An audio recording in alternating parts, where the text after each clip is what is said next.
ceux qui étaient perdus. Dans la grâce, Père, de saisir et de comprendre ce que tu as pour nous aujourd'hui. Ouvre nos cœurs, Père, à être attentifs au Seigneur Dieu, à ton instruction, et que nous soyons, Père, ici, présents et te recevrons totalement. Dans ce verset, dans Jean chapitre 8, le verset 36, où nous avons lu, si nous remontons un peu la lecture, un moment où Jésus commençait il prêchait. Il arrive un moment où les Juifs, ceux-là qui étaient vraiment ancrés, totalement approfondis dans la loi de Moïse, commençaient à dire à Jésus, mais ce que tu fais là, tu viens, il dit au verset 38, Jésus parlait, au verset 30, Jésus parlait, et plusieurs ont commencé à croire à Jésus. Et ils se sont montés. Tu peux regarder à cela et dire, mais est-ce que ces gens-là ne se rappellent pas qu'il y a un moment qu'ils ont été en Égypte, esclaves de Pharaon en Égypte? Est-ce que ces gens-là ne se rappellent pas qu'il y a un moment où ils ont été en captivité à Babylone, et esclaves dans la captivité à Babylone? Et on peut se demander, est-ce qu'ils ne se rappellent pas de ces choses-là qui se sont passées avant? Mais lorsqu'ils écoutent le message qui vient et qui parle de l'affranchissement d'une personne particulière, de chaque personne étant présente, il dit, nous n'avons jamais été esclaves de personne, parce que nous sommes de la prospérité d'Abraham. Et d'un côté, en regardant, ils avaient raison de le dire cela.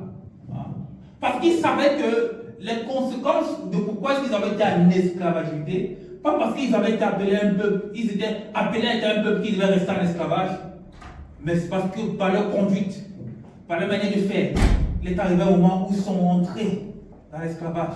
Mais à chaque fois qu'ils sont redressés, retournés, revenus à Dieu, ils sont ressortis de là. Tu les as délivrés du Pharaon, tu les as délivrés de Babylone, et qu'ils sont tous sortis. Mais Jésus vient et le dit à ce moment-là, qu'il y a autre chose qui peut vous affranchir, qui peut vous rendre. Et ça, c'est la vérité que je vais vous apporter. La vérité que je suis en train d'apporter. Il dit celui-là, le verset 38 dans lequel, 36, lequel nous avons lu, il dit celui-là que le Fils de l'homme rend libre est vraiment libre. Et la Bible parle ici de plusieurs types de liberté auxquelles je peux avoir, auxquelles nous pouvons avoir. Mais il y a une seule liberté qui est vraiment la liberté. Et c'est la liberté qui est acquérie au travers du Fils. C'est celle-là que le Fils de l'homme qui est libre. Ils étaient libres pour eux parce qu'ils venaient de la prospérité d'Abraham. Mais leur liberté n'était pas le fruit de ce que le Seigneur disait d'eux, de ce que le Seigneur témoignait d'eux. Et il en est de même pour nous aujourd'hui. Qu'il y a des choses auxquelles on pense être libre, mais on n'est pas vraiment libre. Et il y a des choses dont on pense être libre, mais on n'est pas vraiment libre de cela. La preuve, c'est que ces choses-là, après tu sens comme si ta main avait été lâchée, mais quelques instants après, ça revient encore sur ta main. C'est comme une personne, on lui met les minots à main, il pense qu'en élevant la minote sur une seule main, il a retrouvé la liberté. Il s'oublie qu'il y a encore l'autre deuxième main qui est attachée. Donc nous faisons face à des circonstances où nous avons la liberté et une liberté en partie. Nous marchons, mais nous ne sommes pas libres. Nous parlons, mais nous ne sommes pas libres. C'est celui-là que le Fils de Dieu a fait. C'est celui-là qui est vraiment libre. Et c'est de savoir de quoi est-ce que le Seigneur veut nous affranchir, de quoi est-ce que le Seigneur nous affranchit, afin que quand je marche pas comme... La caractéristique de la liberté, c'est la capacité que tu as de pouvoir t'exprimer librement, de pouvoir faire librement, de pouvoir parler librement. Et s'il y a deux choses, quand tu regardes un peu étymologiquement le mot liberté en grec, c'est quelque chose qui s'attache premièrement à une dépendance que tu as. La liberté vient te rendre libre d'une dépendance que tu avais, et également d'un joug qui t'attachait à cela. D'un joug qui t'attachait à cela. Donc tu étais esclave, non pas seulement parce que l'esclavage était la pratique que tu faisais, mais aussi ça va apporter dans ta pensée même une pensée esclave. Ce qui fait que quand nous sommes esclaves du péché, ce n'est pas seulement la pratique du péché qui nous rend esclaves, mais même c'est parce que notre pensée s'oriente totalement vers là. C'est-à-dire ce n'est pas seulement parce que je vais pratiquer le péché, mais c'est aussi l'esclavageage ou alors être esclave du péché ne consiste pas seulement à pratiquer le péché quand tu le fais, mais c'est aussi parce que toute ta pensée est orientée vers là. Tu penses à cela. Tu penses par là. Tu dis toujours que la seule manière pour moi de me secourir d'une situation, c'est qu'il faut que je mente. C'est qu'il faut que je fais les choses en arrière. Parce que ma pensée, déjà même avant que le moment arrive, que je mente, se trouve, j'ai déjà tout mis mon être dans ce. Donc, et ce que le Seigneur disait que si ce n'est pas moi qui vous affranchis, tu n'es pas libre totalement. Parce que celui-là va se dire, je suis là, il n'y a aucune occasion de mentir qui s'est posée, donc je ne suis pas attaché au mensonge. Mais sa liberté n'est pas totale parce que sa pensée est toujours dessus. Et c'est l'occasion qui ne lui est pas encore donnée. La tentation qui n'est pas encore venue si proche de lui pour qu'il puisse céder à cela. Et c'est comme ça quand nous faisons face à des choses auxquelles nous ne nous séparons pas. C'est parce que même notre être, notre pensée est encore totalement dessus. Nous n'avons peut-être pas l'action du péché sous nos mains. Nous n'avons peut-être pas une opportunité à ce moment-là de pouvoir être en colère ou de pouvoir nous opposer ou nous chamailler avec quelqu'un. Mais notre âme, notre être intérieur n'est pas libéré de cela. Notre être intérieur pense toujours à cela. Il dit que si cette personne monte sur mon pied, elle ne va pas partir dans la même personne. Elle va savoir qui est-ce que je suis. Donc, c'est cette liberté-là que nous voulons comprendre avec le Seigneur. De voir à quel point est-ce que la liberté du Seigneur va. Afin que quand tu désires être libéré de quelque chose, que tu vas vers le Seigneur et que tu prends la liberté que lui. Vous savez, j'ai appris une chose que quand surtout avec l'année qui vient, le début d'année, nous avons beaucoup d'objectifs que nous mettons, ou alors nous prenons des décisions, disons que à partir de cette année, c'est voici ce que je vais faire, voici comment je dois me comporter, voici quelle discipline est-ce que je dois avoir, voici où est-ce que je dois aller, voici comment est-ce que je dois me discipliner, que ce soit avec mon temps, que ce soit avec mon argent, que ce soit avec... On prend des résolutions. Et tu prends la résolution parce que tu veux être libre de quelque chose. Tu as remarqué que j'ai investi mal mon temps et je prends la résolution de bien investir mon temps. Tu as remarqué que j'investis mal ou alors je gère mal mes finances. Tu prends la résolution de vouloir bien gérer les finances à cela. Donc, c'est une première liberté que tu t'acquiers parce que tu as dit, je veux être libre d'une manière de faire que j'avais hier. Tu as remarqué que ton temps, tu es une personne qui est paresseuse. Alors tu es une personne qui a la peur en soi. Et tu dis, je prends la résolution de vouloir être une personne. Et tu vas remarquer que pour beaucoup, cette résolution qu'ils ont prise, que ce soit début de l'année ou même au courant de l'année, après une semaine, après 2 semaines, celui-là qui disait qu'il doit aller au sport chaque année, à partir de chaque semaine, cela s'est arrêté. Tu as essayé d'être organisé pendant 1-2 semaines, la 3e semaine, c'était plus le cas. Le chaos est revenu. Parce que tu n'as pas été libre vraiment de cela. Tu as commencé à vouloir être libre et tu as pensé que par les bonnes résolutions que tu vas prendre, la liberté devait venir. Tu vas t'en séparer de cette situation-là. Mais il dit que si le Seigneur n'a franchi pas une personne, cette personne-là n'est pas vraiment libre. Cette personne-là n'est pas vraiment libre. Et de comprendre comment est-ce que le Seigneur nous a franchis, c'est de voir l'histoire que nous avons lue, celle de Zachée. La Bible parle de Zachée étant comme collecteur d'impôts, une personne avec une mauvaise réputation, une personne dont les gens ne voulaient pas être en compagnie de lui. Mais il y a une chose qu'il avait en lui, il sentait que non, je ne dois pas continuer cette genre de vie. Parce qu'une personne qui veut voir le Seigneur, il ressent en lui qu'il doit changer. Une personne qui cherche Dieu, c'est un désir qui en toi dit que je dois faire les choses différemment.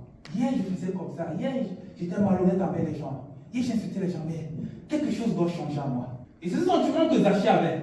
Pour qu'il le pousse à aller rencontrer Jésus, à aller sur la route où Jésus passe, il avait désir de changer. Mais Zachée sûrement avait déjà pris la résolution beaucoup de fois avant de ne plus être malhonnête. Mais c'était plus dur que lui, parce qu'après 2 ou 3 personnes qui passaient, la 3e personne dit non, je dois me rattraper. Je dois recommencer à faire les choses que je faisais hier. Ces résolutions ne l'ont pas aidé.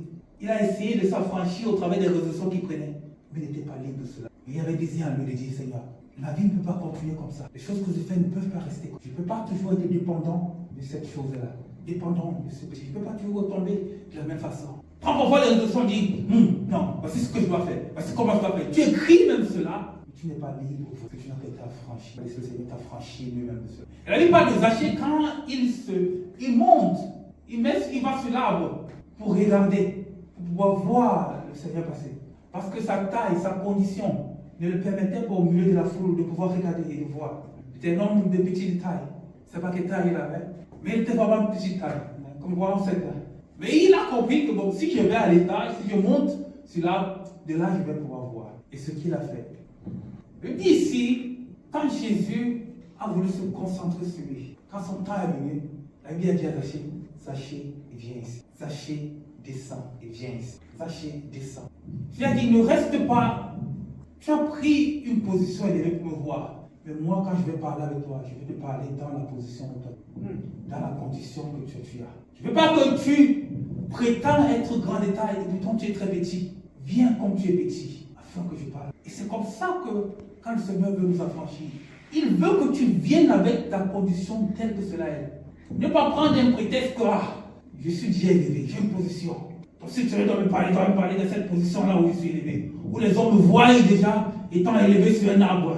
Ici, ventre-toi, viens, descends, tu es court de taille, descends, tu es paresseux, descends, tu es mal organisé, descends, tu es dépendant du péché, descends de cette position-là où tous vont voir comment tu es petit, comment tu es bas. Mais c'est de là que je vais te continuer avec toi. C'est de là que je vais te prendre. Et ce qui fait que souvent nous cachons souvent ce que nous sommes. Parce que nous considérons la foule autour de nous. Nous considérons les gens autour de nous. Cela nous pousse à vouloir nous cacher. La manière de Zaché de cacher sa taille, c'était de grimper sur l'arbre. Pour que quand les gens regardent, on voit, il y a quand même un homme qui est plus grand que nous tous ici à côté. Quelle est ta manière pour toi de cacher les choses? Pour nous, personne, c'est de garder la face devant les gens. Pour que quand on doit le voir, on sent que non, tout va bien. Toi, il souffre à l'intérieur. Mais quand le Seigneur t'appelle, quand sa cloche sonne à toi, pour qu'il t'affranchisse de quelque chose, il va falloir que tu descendes, que tu l'ouvres, que tu laisses l'espace, afin qu'il te voie comme tu es. Et que tu vas voir que quand le Seigneur va me délivrer et m'affranchir de cela, ça ne sera pas parce que je serai élevé, ça ne sera pas parce que j'ai un grand nom, une grande position, et je serai descendu à ses pieds. Et qu'il va me prendre de ses pieds là-bas pour moi. Nous cachons souvent beaucoup derrière de beaucoup de choses. Et ce qui va faire que quand tu vas repartir, tu vas recommencer à le faire encore. Quand tu vas repartir, tu vas te remettre à continuer dans ces choses-là parce que je me suis caché derrière ça. C'est ce qui nous empêche de nous transformer selon notre condition. La condition que nous sommes, c'est ça qui nous empêche de nous transformer. Et deuxièmement, la peur que nous avons des gens. Parce que qu'est-ce que les gens vont dire si ils voient comment est-ce que je suis faible, si ils voient comment est-ce que je suis si en bas, si petit détail, si ils voient comment est-ce que je suis si pauvre, et je commence à me cacher, afin que Dieu ne me voie pas. Je commence à me transformer. Le Seigneur veut entrer dans nos vies. Je lui dis, Seigneur, s'il faut que je me rabaisse, je dois être prêt à le faire, afin que tu puisses m'affranchir. Il avait parlé de l'histoire de Zaché de ce jour-là a changé. Lui qui essayait sûrement par beaucoup de manières de changer, mais la rencontre avec Jésus a transformé sa vie, a transformé totalement sa vie. Où il a entré, il a dit, Seigneur, mon témoignage ne sera même plus seulement celui-là qui hier était malhonnête et escroc, mais désormais une personne qui devient un donneur. Son cœur devient large. J'ai connu ton amour et c'est cet amour-là que je vais donner à tous. Cet amour-là que je vais partager à plusieurs, afin qu'ils puissent te connaître.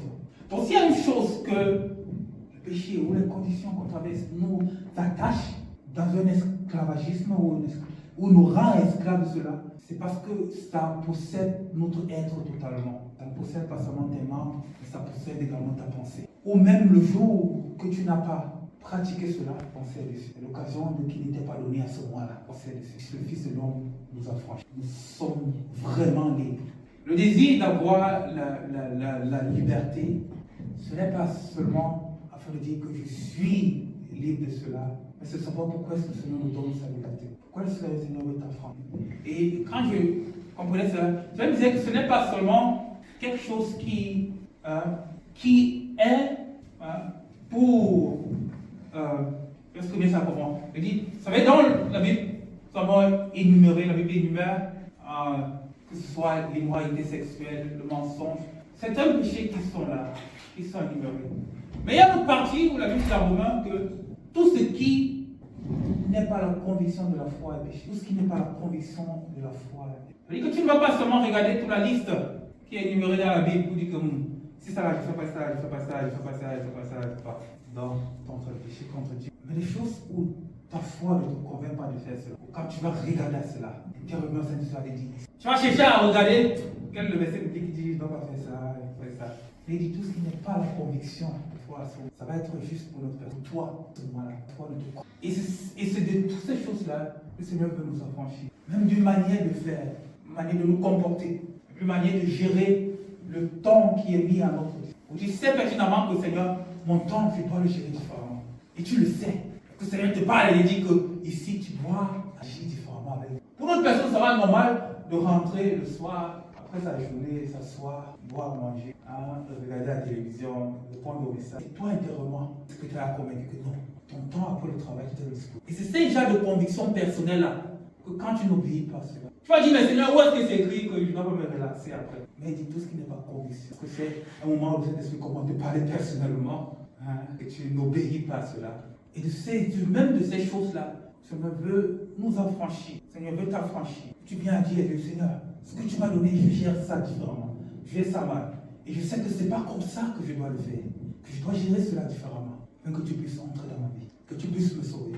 Les bonnes résolutions, les bonnes choses à vouloir faire ne vont pas t'aider. Elles sont limitées à un temps. Parce que tu vas devoir retourner toujours à ce que tu as voulu hier. Tu prends seulement un calendrier, une résolution. Mais que ce que tu es résolu à faire soit le résultat que tu t'es affranchi de ça. Que ça commence par être affranchi. Zachi n'a pas commencé à être bien avec les gens parce qu'on a dit que c'est bien d'être. C'est quand le Seigneur est entré dans sa maison. Il s'est résolu lui-même. Beaucoup de gens ont dû se plaindre de lui. Le jour où le Seigneur franchit, il a fait descendre de son niveau et entrer en lui.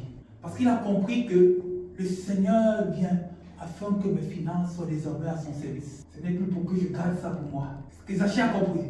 Il a dit, Seigneur, si tu es entré, c'est pour que désormais, ce que j'ai reçu soit pour que je le donne.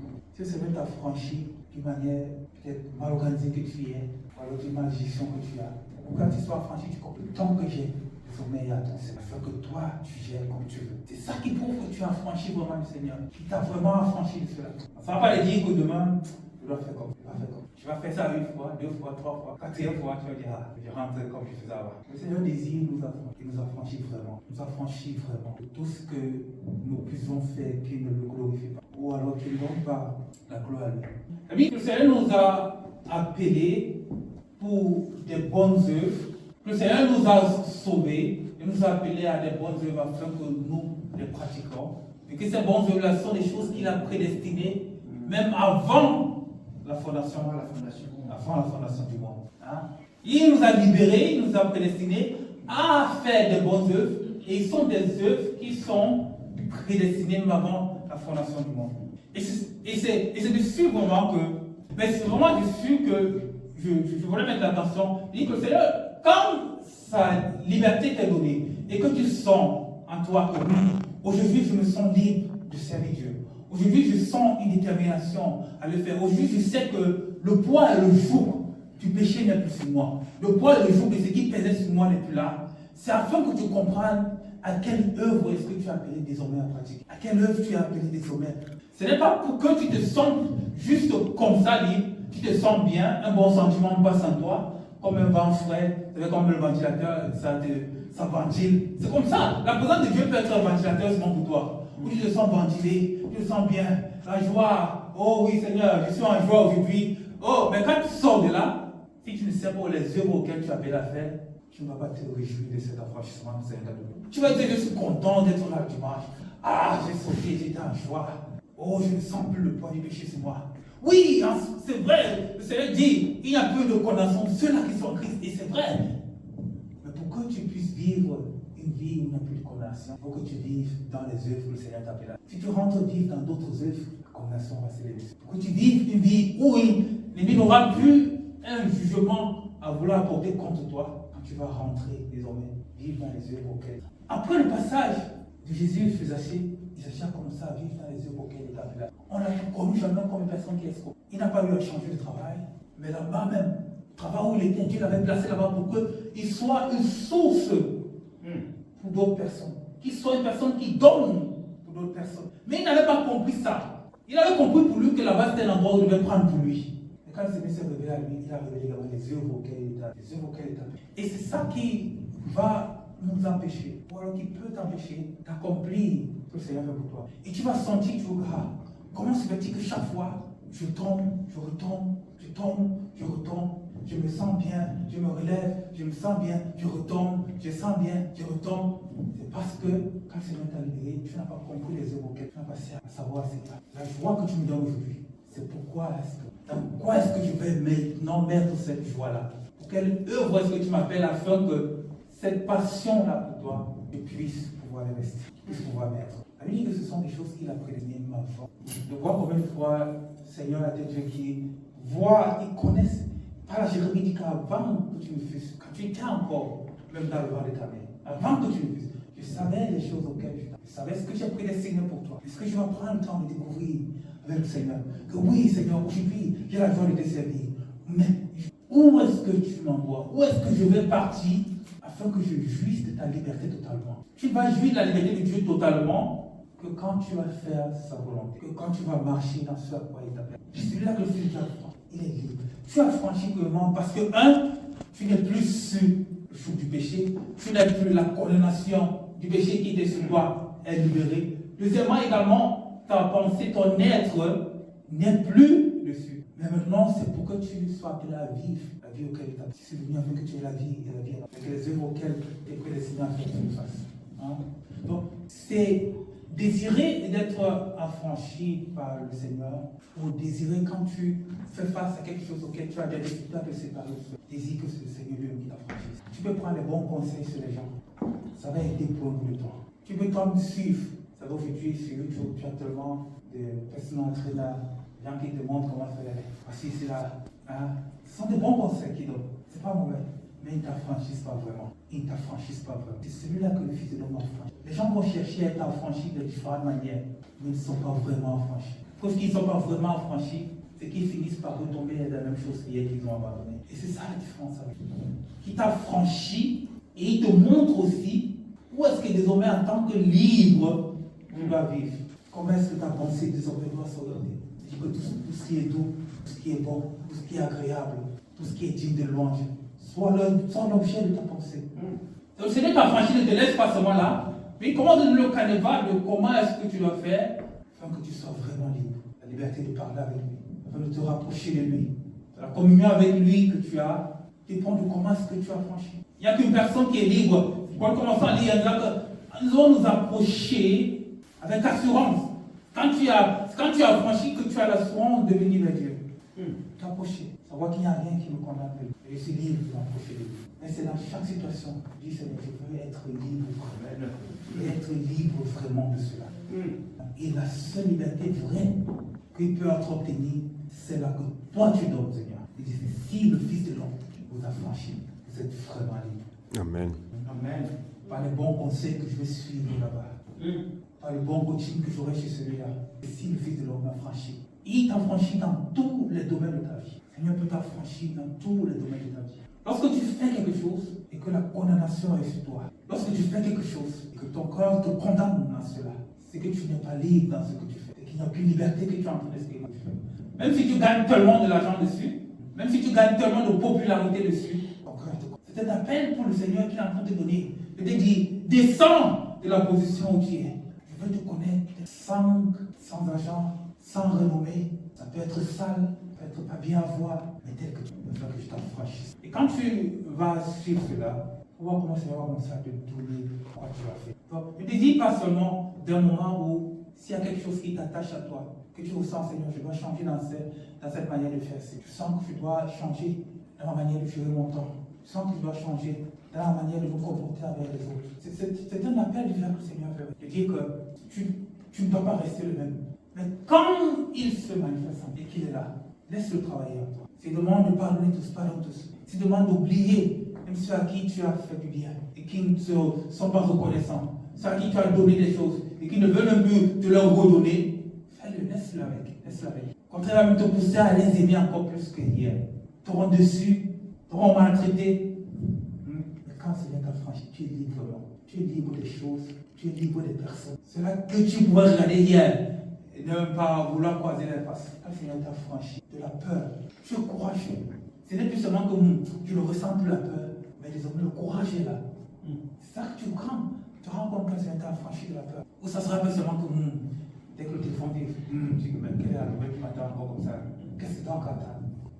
C'est quand il t'a franchi de la peur. Oh, quelque chose se passe. C'est un courage qui s'élève en toi. Tu dis, oh Seigneur, oui, s'il faut aller, je vais partir. S'il faut confronter cela, je vais confronter cela. S'il faut sortir parler de ton nom, je vais sortir parler de cela. Parce que j'ai été affranchi de la peur et maintenant le courage de l'éternel m'a envahi. Ça ne sera plus seulement que je n'ai plus peur, je n'ai plus peur, je n'ai plus peur. Mais quelle belle. C'est parce que Seigneur t'a franchi pour te montrer ce que tu dois faire désormais. Pour te montrer comment est-ce que tu dois être désormais. C'est ça qu'il dit, car lui t'a franchi. Tu es vraiment libre. Tu vas regarder aux choses de peur hier et tu vas sauter. Est-ce que c'est vraiment de ça que j'avais peur hier? Désormais, tu es libre de ça. Tu es vraiment affranchi. Il y a pour moi désiré à faire de grandes choses. Nous allons voir le jour suivant. Paul, à un moment où il avait besoin de recouvrir la santé à son corps. Dans 2 Corinthiens 7, il dit là-bas que 3 fois il a prié. Le Seigneur l'a affranchi de cette situation en lui disant Amen.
pas celle-là que le Seigneur. Il dit, c'est quand tu vas être libre, comme le Seigneur lui-même t'a franchi, c'est là où ta liberté sera vraiment.